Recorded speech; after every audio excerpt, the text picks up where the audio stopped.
الحمد لله نحمده ونستعينه ونستغفره ونؤمن به ونتوكل عليه ونعوذ بالله من شرور أنفسنا ومن سيئات أعمالنا من يهده الله فلا مضل له ومن يضلله فلا هادي له ونشهد أن لا إله إلا الله وحده لا شريك له ونشهد أن سيدنا ونبينا وحبيبنا ومولانا محمدا عبده ورسوله صلى الله تعالى عليه وعلى آله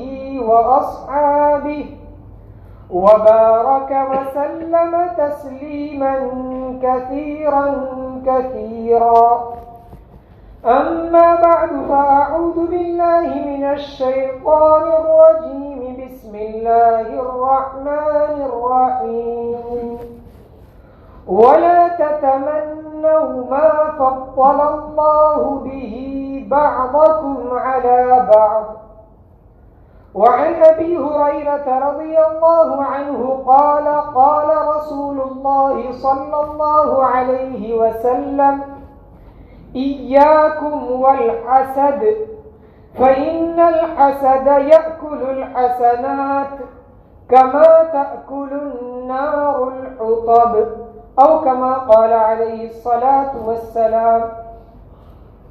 قابل احترام بزرگوں، عزیز دوستوں اور دینی بھائی،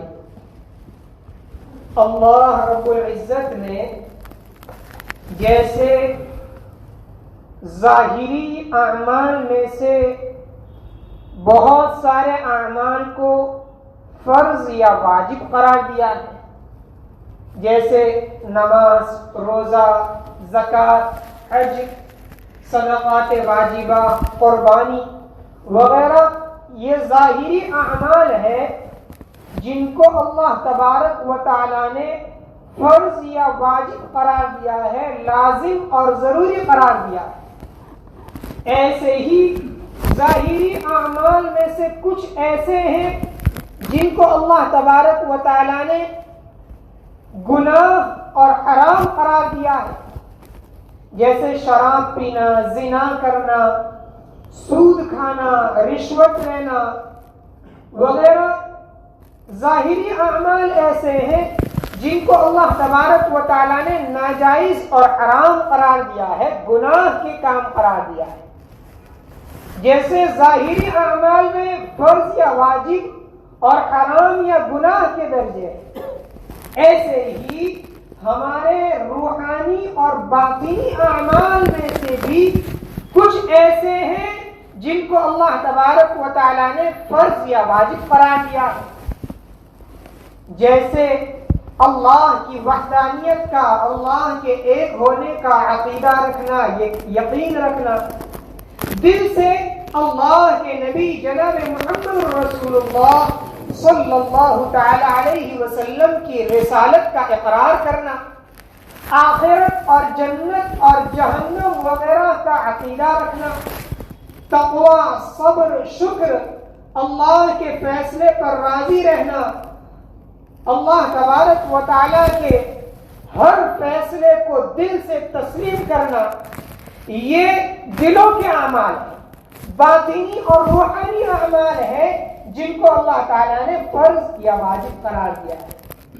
ایسے ہی کچھ باطنی اعمال، کچھ دلوں کے روحانی اعمال ایسے ہیں جن کو اللہ تبارک و تعالیٰ نے حرام قرار دیا ہے، ناجائز اور گناہ قرار دیا. انہی دلوں کے اور باطنی روحانی اعمال میں سے، گناہوں میں سے ایک بہت بڑا گناہ یہ حسد ہے.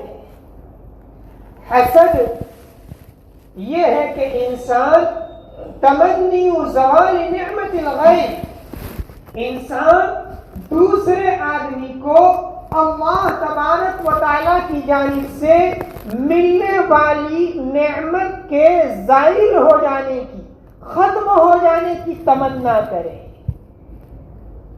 کسی کو اللہ تبارک و تعالیٰ کی جانب سے ملنے والی نعمت کے متعلق اس کے دل میں جلن ہو، گڑن ہو کہ اس کو کیوں یہ عہدہ مل گیا، کیوں یہ مال مل گیا، کیوں یہ منصب عطا کر دیا گیا۔ یہ حسد صرف ایک گناہ ہی نہیں بلکہ بہت سارے گناہوں کے وجود میں آنے کا ذریعہ اور سبب ہے۔ بہت ساری برائیوں کے وجود میں آنے کی جڑ اور بنیاد یہ دلوں میں پایا جانے والا حسد اور جلن۔ اسی وجہ سے شاہ عبدالعزیز محدث دہلوی رحمۃ اللہ علیہ نے تفسیر عزیزی میں لکھا ہے کہ آسمانوں پر سب سے پہلا جو گناہ ہوا وہ بھی حسد ہے، اور زمین پر سب سے پہلا جو گناہ ہوا وہ بھی حسد ہے۔ آسمان پر سب سے پہلے جو گناہ ہوا وہ کیا؟ شیطان نے، ابلیس نے حضرت آدم علیہ السلام پر حسد کیا تھا۔ جو اللہ تبارک و تعالیٰ نے حضرت آدم علیہ السلام کو پیدا فرمایا اور یہ فرمایا وَإِذْ قَالَ رَبُّكَ لِلْمَلَائِكَةِ إِنِّي جَاعِلٌ فِي الْأَرْضِ خَلِيفَةً، پروردگار نے فرشتوں سے یہ کہا کہ میں آدم کو، انسان کو روئے زمین میں خلافت عطا کرنے والا ہوں، روئے زمین میں اپنا خلیفہ اور نائب بنانے والا ہوں، اور فرشتوں کو یہ حکم دیا کہ اسجدوا لآدم، آدم علیہ السلام کے سامنے سجدہ کرو۔ حالانکہ اللہ تبارک و تعالیٰ کے علاوہ کسی کے سامنے سجدہ یہ جائز نہیں ہے، مگر اس وقت اللہ ہی کا حکم تھا کہ آدم علیہ السلام کی تعظیم اور احترام کے خاطر آدم علیہ السلام کو سجدہ کیا جائے۔ تو فرشتوں کا آدم علیہ السلام کو سجدہ کرنا حقیقت میں یہ نہیں تھا، بلکہ فرشتوں کو حکم تھا کہ اللہ کے حکم کے سامنے سجدہ کرے، اللہ کے حکم کو سجدہ کرنا۔ ہماری شریعت میں اللہ کے علاوہ کسی کے سامنے سجدہ جائز نہیں، یہاں تک کہ تعظیم اور احترام کے خاطر بھی کسی کے سامنے جھکنے کو اللہ کے نبی علیہ السلام نے جائز نہیں قرار دیا۔ آپ علیہ السلام نے ارشاد فرمایا لو كنت آمر احدا ان يسجد لاحد، اگر میں کسی کو حکم دیتا کسی کے سامنے سجدہ کرنے کا، لأمرت المرأة ان تسجد لزوجها، تو میں بیوی کو حکم دیتا کہ شوہر کے سامنے سجدہ کرے، شوہر کا احترام، شوہر کی عظمت کی خاطر۔ مگر چونکہ اللہ کے علاوہ کسی کے سامنے سجدہ جائز نہیں ہے تو بیوی کو بھی یہ حکم نہیں کہ شوہر کے سامنے جھکے، حالانکہ شوہر کی اطاعت کو واجب قرار دیا کہ جائز کاموں میں اس کی بات مانے، مگر جھکنا کسی کے سامنے نہیں۔ تو اللہ تبارک و تعالیٰ نے اس وقت میں فرشتوں کو یہ حکم دیا تھا کہ اسجدوا لآدم، آدم کے سامنے سجدہ کرو، حقیقت میں اللہ کے حکم کے سامنے سجدہ تھا۔ تو ابلیس نے، شیطان نے حضرت آدم علیہ السلام پر حسد کیا، جلن کیا کہ میں اتنے سالوں سے یہاں ہوں، اتنا پاک باز، اتنا پارسا متقی، اتنی عبادت کرنے والا، اتنی نیکیاں کرنے والا، اور مجھے زمین کی خلافت نہ ملے اور آدم کو مل جائے، ایسا کیسے ہو سکتا ہے؟ حسد کیا تھا اور تکبر کیا تھا۔ خلقتنی من نار وخلقتہ من طین، شیطان نے یہ کہا تھا کہ پروردگار تو نے مجھے تو آگ سے پیدا کیا، آدم کو مٹی سے پیدا کیا، تو آگ سے پیدا ہوا ہوں، میری حیثیت اونچی، میں بڑا، تکبر کی، اور آدم چھوٹا، اور اسی تکبر اور گھمنڈ کی وجہ سے اس نے حسد کیا۔ حسد کا ایک سبب تکبر اور گھمنڈ ہے۔ تو حسد کی وجہ سے شیطان کو اللہ رب العزت کی بارگاہ سے مردود قرار دیا گیا، راندہ درگاہ قرار دیا گیا کہ ہمیشہ کے لیے تو مردود ہے۔ یہ تو سب سے پہلا گناہ جو آسمانوں پر ہوا وہ حسد ہے، جلن ہے۔ زمین پر سب سے پہلا گناہ ہوا وہ بھی کون سا ہے؟ حسد اور جلن ہے۔ سب سے پہلا گناہ زمین پر کون سا ہوا؟ قابل نے حابیل کو قتل کر دیا۔ یہ قتل کرنا کیوں تھا؟ یہ بھی حسد کی وجہ سے تھا کہ حابیل کی شادی جس عورت کے ساتھ ہونے والی ہے یہ بڑی خوبصورت ہے، اور قابل جو قاتل تھا، ناقابل تھا، وہ یہ سوچ رہا تھا کہ اس کی شادی اتنی خوبصورت عورت کے ساتھ کیوں ہو، میری اس کے ساتھ ہونی چاہیے۔ اسی حسد اور جلن کی وجہ سے حضرت آدم علیہ السلام نے دونوں کو حکم دیا کہ اللہ تبارک و تعالیٰ کی بارگاہ میں کچھ نذرانہ، کچھ قربانی پیش کی جائے، جس کی قربانی اللہ تعالیٰ کے یہاں قبول، اس کے متعلق فیصلہ ہوگا۔ دونوں نے اپنی اپنی قربانی پیش کی۔ حابیل نے ایک موٹا تازہ دمبا پیش کیا قربانی میں، اور قابل نے مٹھی بھر اناج پیش کیا۔ اب اس زمانے میں صدقات اور قربانی وغیرہ کی قبولیت کی علامت یہ ہوتی تھی کہ اس کو پہاڑ پر رکھ دیا جاتا، ایک آگ آتی اور اس کو لے جاتی، اگر آگ نے آ کر اس کو کھا لیا، لے گئی، حتی یأتینا بقربان تأکلہ النار، تو سمجھ لو کہ یہ قابل قبول، اور اگر آگ نے نہیں کھایا تو سمجھو کہ صدقے میں کھوٹ ہے، قربانی میں کھوٹ ہے، قبول نہیں۔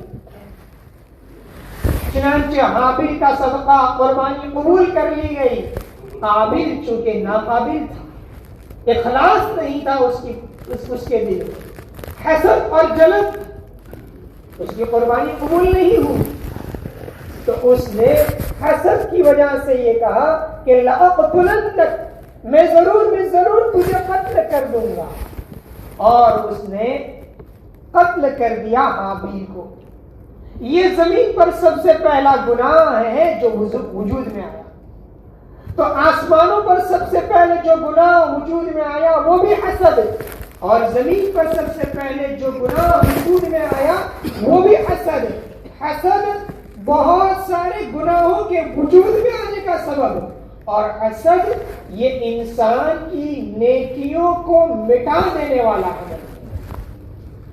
حضرت ابو ہریرہ رضی اللہ تعالی عنہ کی روایت ہے، اللہ کے نبی صلی اللہ علیہ وسلم ارشاد فرماتے ہیں، ایاکم والحسد، حسد سے بچو، جلن سے بچو۔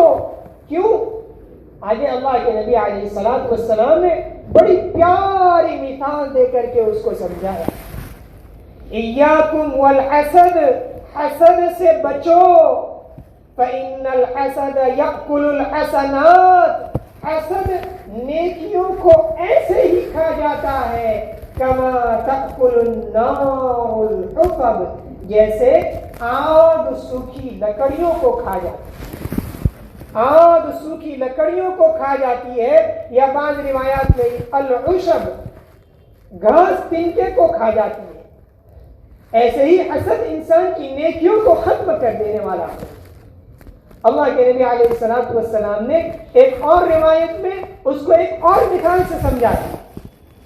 آپ صلی اللہ علیہ وسلم ارشاد فرماتے ہیں، فَاسْتَبَّ إِلَيْكُمْ دَاءُ الْأُمَمِ قَبْلَكُمْ، تمہارے اندر آہستہ آہستہ تم سے پہلے گزری ہوئی قوموں کی برائیاں پھیلتی جا رہی ہیں۔ وہ کیا ہے؟ اللہ کے نبی علیہ الصلوۃ والسلام نے فرمایا الحسد والبغضاء، وہ حسد اور کینہ، دلوں کا جلن، دلوں میں اپنے مسلمان بھائیوں کے بارے میں عداوت، نفرت اور دشمنی۔ اللہ کے نبی علیہ الصلوۃ والسلام نے اس کی مذمت، اس کی برائی بیان کرتے ہوئے ارشاد فرمایا ہی الحالقۃ، یہ حسد مونڈنے والا عمل، مونڈنے والا عمل ہے۔ کیا مطلب مونڈنے والا؟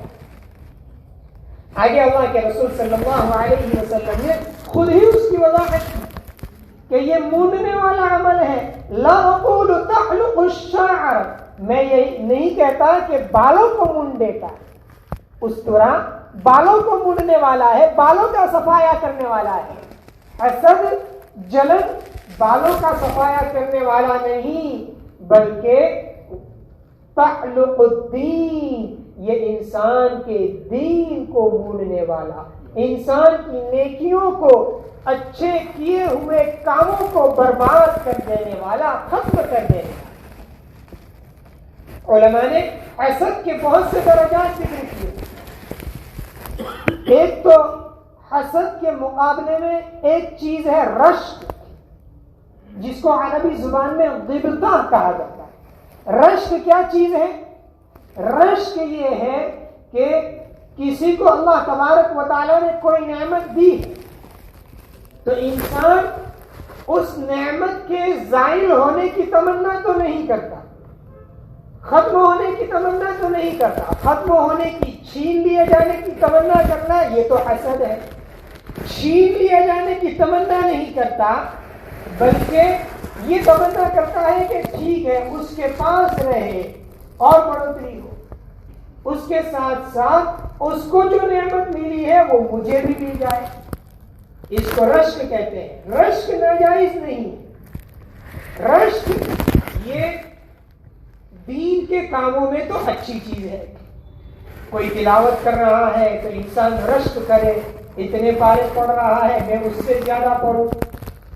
کوئی نوافل پڑھ رہا ہے انسان رشک کرے، کوئی سنتوں والی زندگی گزار رہا ہے انسان رشک کرے کہ میں بھی اس سے زیادہ عبادتوں میں آگے بڑھ جاؤں، بڑھ چڑھ کر کے حصہ لوں۔ دین کے معاملے میں دوسرے سے آگے بڑھنے کی تمنا کرنا یہ اچھی چیز ہے، جبکہ دنیا کے معاملے میں رشک یہ اگرچہ جائز تو ہے۔ کسی کو اللہ تعالیٰ نے مال دیا، سواری دی، مکان دیا، عمدہ لباس دیا، تو انسان یہ تمنا تو نہیں کرتا کہ اس سے چھین لی جائے، مگر یہ تمنا کرتا ہے کہ میں بھی اس کے جیسا مکان بنا لوں، اس کے جیسا لباس میرا بھی ہو، اس کے پاس بھی رہے میرے پاس بھی رہے۔ تو یہ رشک ہے۔ دنیا کے معاملات میں اگرچہ یہ جائز ہے مگر یہ اچھی چیز نہیں ہے، اس وجہ سے کہ یہی دنیا کی محبت آہستہ آہستہ ابتدا میں رشک تھی۔ ابتدا میں تو یہ تھا کہ اس کو بھی ملے تو کوئی بات نہیں، مجھے بھی مل جائے، مگر آہستہ آہستہ پھر یہی رشک حسد میں بدل جاتا ہے۔ اس وجہ سے دنیاوی امور میں تو رشک اچھی چیز نہیں، دینی امور میں اچھی چیز ہے۔ اس کے مقابلے میں حسد، دوسرے کی نعمت کے ختم کر دیے جانے کی تمنا کرنا، یہ تو دین کے معاملے میں بھی جائز نہیں، دنیا کے معاملے میں بھی جائز نہیں، دین کے معاملے میں بھی جائز نہیں کہ کوئی یہ کہے کہ کیوں اتنے پارے پڑھتا ہے، نہ پڑھے تو کتنا اچھا۔ دین کے معاملے میں حسد، یہ حسد دین کے معاملے میں بھی جائز نہیں۔ حسد اور جلن ایک ایسی بیماری ہے جس کا نقصان انسان کو دنیا میں بھی بھگتنا پڑتا ہے اور آخرت میں بھی بھگتنا پڑتا ہے۔ دنیا میں بھی حسد کرنے والے کو فائدہ کچھ نہیں ہوتا۔ حسد کرنے والا حقیقت میں اللہ رب العزت کے فیصلے پر اعتراض کرنے والا ہے، انگلی اٹھانے والا ہے۔ اس وجہ سے کہ جس کو اللہ تبارک و تعالیٰ کی جانب سے کوئی نعمت ملی ہے تو وہ کس نے عطا کی؟ ظاہر ہے اللہ نے دی، تو گویا وہ اس آدمی پر حسد نہیں کرتا بلکہ اللہ کے فیصلے پر اعتراض کر رہا ہے کہ اللہ نے اس کو کیوں دی۔ اس لیے حسد کا سب سے بڑا علاج یہ ہے، سب سے پہلا علاج یہ ہے کہ انسان اللہ رب العزت کی جانب سے اس کو جو کچھ ملا ہے اس پر راضی رہے، خوش رہے کہ میرے اللہ نے مجھے جس حال میں رکھا، میرا پروردگار ہی بہتر جانتا ہے کہ میرے لیے کون سی حالت اچھی، نہ ہجر اچھا نہ وصال اچھا، نہ ہجر اچھا نہ وصال اچھا، خدا جس حال میں رکھے وہ حال اچھا۔ اللہ تبارک و تعالیٰ نے ہمیں کوئی نعمت نہیں دی ہے تو اس میں بھی اللہ تعالیٰ کی کوئی حکمت ہے، مصلحت ہے۔ یہ تو اللہ تبارک و تعالیٰ کی تقسیم ہے، کسی کو زیادہ دیتے ہیں، کسی کو کم دیتے ہیں، کبھی کسی وقت کسی کو کسی نعمت سے خوشی دیتے ہیں تو دوسرے کو اسی نعمت سے غم اور رنج دیتے ہیں۔ ضروری نہیں کہ ہر مال والا خوش ہی ہو۔ اللہ تبارک و تعالیٰ نے 3 بڑے بڑے عالم پیدا فرمائے ہیں۔ ایک تو عالم جنت ہے، اس میں خوشیاں ہی خوشیاں، راحتیں ہی راحتیں، اس میں رنج اور تکلیف نام کی کوئی چیز نہیں۔ اللہ تعالیٰ ہمیں ان جنت کی نعمتوں سے مالا مال فرمائے۔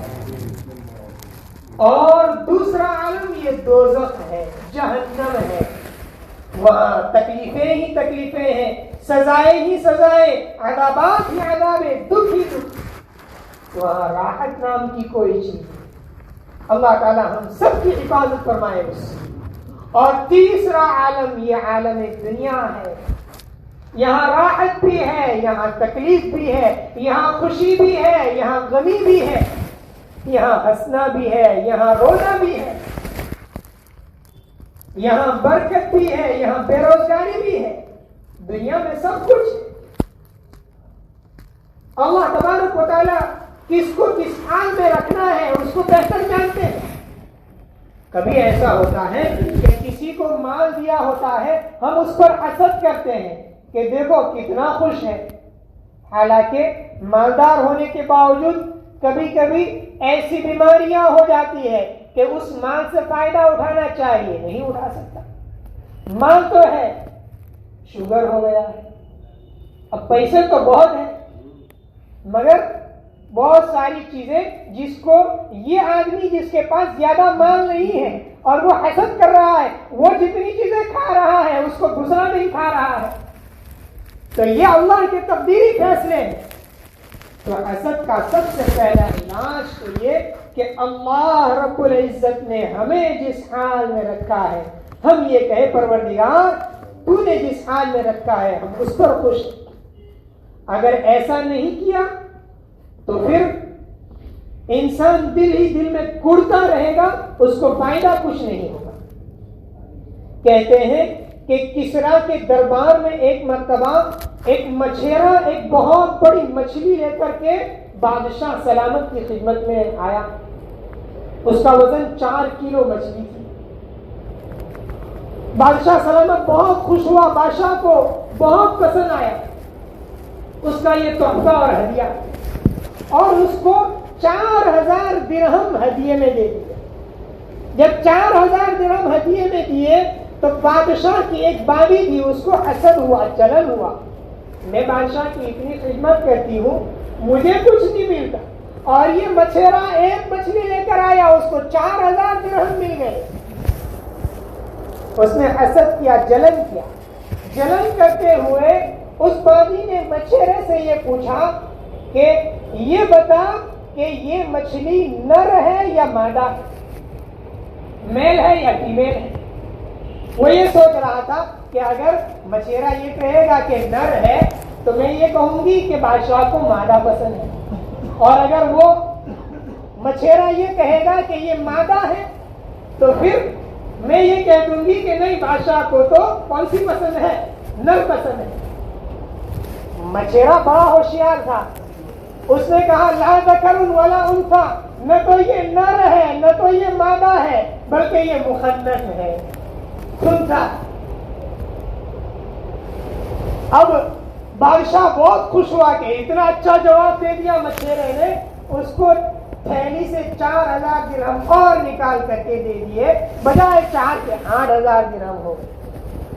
اب بادی کو اور زیادہ حسد ہوا، جلن ہوا کہ میں تو 4000 درہم نکلوانا چاہتی تھی اور بجائے 4 کے اس کو 8 مل گئے، 8000 درہم مل گئے۔ اب وہ مچھرا اس کو لے کر کے جا رہا تھا 8000 درہم کو، جاتے جاتے اس میں سے 1 درہم نیچے گر گیا۔ مچھیرے نے اس درہم کو نیچے سے اٹھا کر کے پھر سے لے لیا۔ اب بادی کو پھر انگلی اٹھانے کا موقع مل گیا، کہنے لگی بادشاہ سلامت دیکھو کتنا لالچی آدمی ہے، آپ نے اس کو 8000 درہم دیے، اتنا بڑا تحفہ اس کو پسند نہیں آیا کہ 1 درہم نیچے گر گیا تو 9999 درہم تو اس کے پاس تھے، اس 1 درہم کو نیچے اسے اٹھا کر لے رہا ہے، یہ تو شاہی عادات کے خلاف ہے، ایسا نہیں ہونا چاہیے۔ سچ ہے۔ بادشاہ نے پھر اس مچھیرے سے پوچھا کیوں تو نے ایسا کیا، ایسا نہیں کرنا چاہیے۔ اس نے کہا بادشاہ سلامت اصل میں یہ جو 1 درہم نیچے گر گیا ہے اس پر آپ کی تصویر اور آپ کا نام ہے، اور مجھے یہ پسند نہیں کہ آپ کی تصویر اور آپ کا نام اور وہ زمین پر گرا پڑا رہے، اس لیے میں نے اس کو فوراً اٹھا لیا۔ بادشاہ کو یہ جواب بہت پسند آیا، اس نے تھیلی میں سے اور 4000 درہم نکال کر کے دی، اب 12000 درہم ہو گئے۔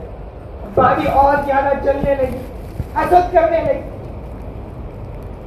اور یہ 12000 درہم کو لے کر کے اب واپس ہو رہا ہے۔ تو حسد کرنے والوں کا انجام یہی ہوتا ہے کہ وہ دل میں کڑتے رہتے ہیں، جلتے رہتے ہیں، اور سامنے والی کی نعمتوں میں جب اضافہ ہوتا جاتا ہے تو اس کی مصیبت میں کمی آنے کے بجائے اور زیادتی ہوتی چلی جاتی ہے۔ کہتے ہیں کہ ایک مرتبہ بادشاہ نے اپنے ایک خاص وزیر کو بہت قریب بنا لیا، مقرب بنا لیا، بہت کچھ اس کو ہدیے تحفے دے رہا ہے، دوسرا وزیر اس سے حسد کر رہا ہے، جلن کر رہا ہے کہ بادشاہ اس کو کیوں اتنا قریب رکھتا ہے، ہمیں کیوں قریب نہیں بلاتا۔ اس نے سوچا کہ کوئی تدبیر کرنی چاہیے اس کو بادشاہ سے دور کرنے کی۔ چنانچہ ایک مرتبہ اس وزیر نے بادشاہ سے جا کر کے کہا کہ یہ جو وزیر ہے نا جس کو تم نے بہت اپنے قریب بلا رکھا ہے، اپنے پاس بٹھائے رکھتے ہو، خاص بنائے رکھتے ہو، یہ آپ کے بارے میں ایسا کہتا ہے، آپ کے بارے میں ایسا کہتا ہے کہ آپ کے منہ میں سے تو بہت ساری بدبو آتی۔ بادشاہ نے کہا اچھا ایسی بات ہے، جاؤ اس کو لے کر کے آؤ۔ اب وزیر اس کو بلانے گیا اور جا کر کے پہلے بہت سارا لہسن دعوت دے کر کے اس کو کھلا دیا، لہسن والا کھانا کھلا دیا، اور کہا کہ جلدی سے ابھی آپ کو بادشاہ سلامت یاد کر رہے ہیں، بلا رہے ہیں۔ اب وہ خاص وزیر بادشاہ کے دربار میں پہنچ رہا ہے تو اس نے سوچا میرے منہ میں سے تو لہسن کی بدبو آ رہی، چنانچہ منہ پر ہاتھ رکھ کر کے بادشاہ کے پاس گیا۔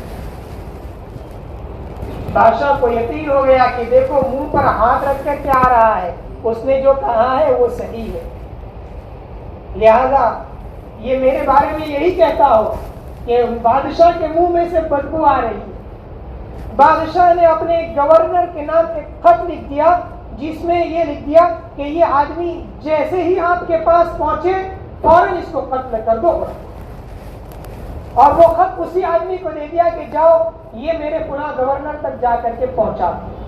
وہ حسد کرنے والا جو وزیر تھا وہ یہ سب دیکھ رہا تھا، اس نے دیکھا کہ چٹھی لکھی اور چٹھی لکھ کر کے وہ کہیں لے جا رہا ہے، ہو سکتا ہے بادشاہ نے میری بات نہیں مانی ہو، بادشاہ نے انعام لکھ دیا ہوگا اس چٹھی میں، اب یہ انعام اس کو کیوں مل جائے، اس کو تو حسد تھا، اس کو کیوں مل جائے، یہ انعام تو مجھے ہی ملنا چاہیے۔ اس نے اپنے خاص قریب بادشاہ کا جو خاص اور قریب وزیر تھا اس سے یہ پوچھا کہ بادشاہ نے کیا کہا، کہا یہ چٹھی فلاں صاحب کو پہنچانے کا کہا ہے، لاؤ یہ چٹھی مجھے دے دو میں پہنچا دیتا۔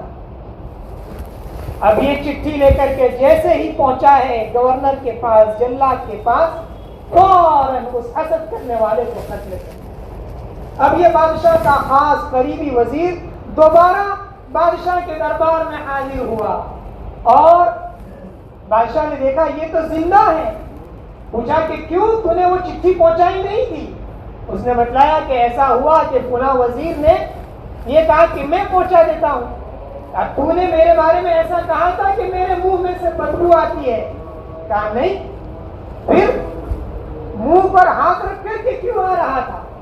کہا وہ اس لیے کہ اس نے مجھے لہسن کھلایا تھا۔ بادشاہ کو یقین ہو گیا کہ وہ حسد کرنے والا وزیر تھا، اس کا انجام یہ ہوا کہ وہ حسد کر رہا تھا، حسد میں خود ہی مر گیا، خود ہی قتل کر دیا۔ تو حسد ایک بہت بڑی روحانی اور باطنی بیماری ہے، گناہ ہے۔ ہمیشہ اس سے اپنے آپ کو بچانے کی فکر کرنی چاہیے، اور ہمیشہ اپنے دل کو اپنے مسلمان بھائی کے بارے میں بالکل پاک اور صاف رکھنا چاہیے۔ اللہ تبارک و تعالی ہر طرح کی روحانی اور باطنی بیماریوں سے ہم سب کی پوری حفاظت فرمائے۔ وآخر دعوانا الحمدللہ۔